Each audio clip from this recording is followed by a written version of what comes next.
Bəzən şirk, Allaha şərik qoşmaq dedikdə, ağlımıza yalnız qədim dövrlərdə daşdan və ya taxtadan yonulmuş bütlərə səcdə edən, onlardan mədəd uman insanlar gəlir. Lakin bu, məsələnin çox səthi tərəfidir.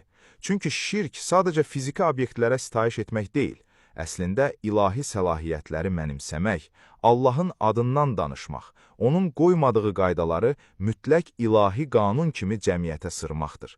Biz çox vaxt fərqində belə olmadan bu konseptual şirkin bir parçasına çevrilirik və Allahın Quranda bildirmədiyi sözləri ona aid etməklə, əslində onu öz uydurduğumuz düşüncələrə şərik etmiş oluruq ki, ilahi olmayan qanunlara bu cür dini don geyindirmək tarix boyu həmişə cəmiyyətdə zülmə və ədalətsizliyə bəraət qazandırıb.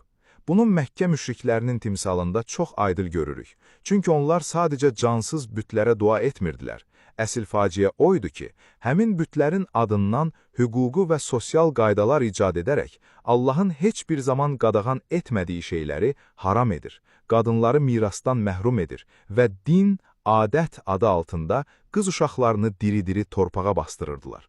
Bu da sübut edir ki, ilahi mənbəyə əsaslanmayan, lakin müqəddəsləşdirilmiş hər bir uydurma qanun sonda insanları istismar etmək üçün qəddar bir mexanizmə çevrilir. Bu təhlükə keçmişdə qalmamışdır və bugün fərqli formalarda davam edir. İnsanlar Allahın adından birbaşa danışmağa cəsarət etmədikdə, bunu Peyğəmbərin adından istifadə edərək edirlər. Və bugün Quranda yer almayan yüzlərlə, minlərlə hökm və qayda Peyğəmbərə nisbət edilərək dinin mərkəzinə gətirilib. Halbuki bugün heç kim həmin rəvayətlərin tam olaraq Peyğəmbər tərəfindən deyildiyini mütləq şəkildə sübut edə bilməz. Çünki ortada nə səs yazısı, nə də video arxiv var. Əlimizdə olanlar yalnız əsrlər boyu nəsildən nəsilə şifahi, daha sonra isə yazılı şəkildə ötürülən insan yaddaşının, şəxsi qərəzlərin və siyasi maraqların filtrindən keçmiş məlumatlardır. Tam bu nöqtədə müasir texnologiyanın bizə verdiyi çox kəskin və məntiqi bir ibrət dərsi var. Belə ki, bugün süni intellekt texnologiyaları vasitəsilə istənilən şəxsin səsini və görüntüsünü deepfake mükəmməl şəkildə saxtalaşdırmaq mümkündür və hətta mütəxəssislər belə bəzən saxta səs yazısını orijinalından ayıra bilmirlər.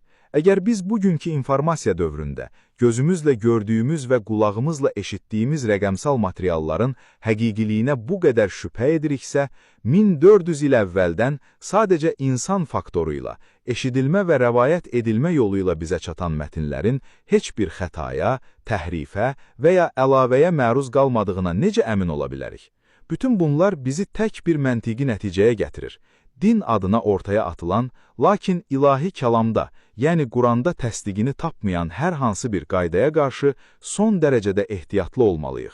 Çünki Quranda olmayan bir qadağanı Peyğəmbərin adından uydurub cəmiyyətə sırmaq, Allaha şərik qoşmağın ən təhlükəli, ən sinsi formasıdır və din ancaq Allahın hökmləri üzərində qurulmalıdır. Əks halda, insanların formalaşdırdığı uydurma qaydalar zamanla cəmiyyəti eyni ilə cəhalət dövründə olduğu kimi fəsada, geriliyə və zülmə sürükləyəcəkdir.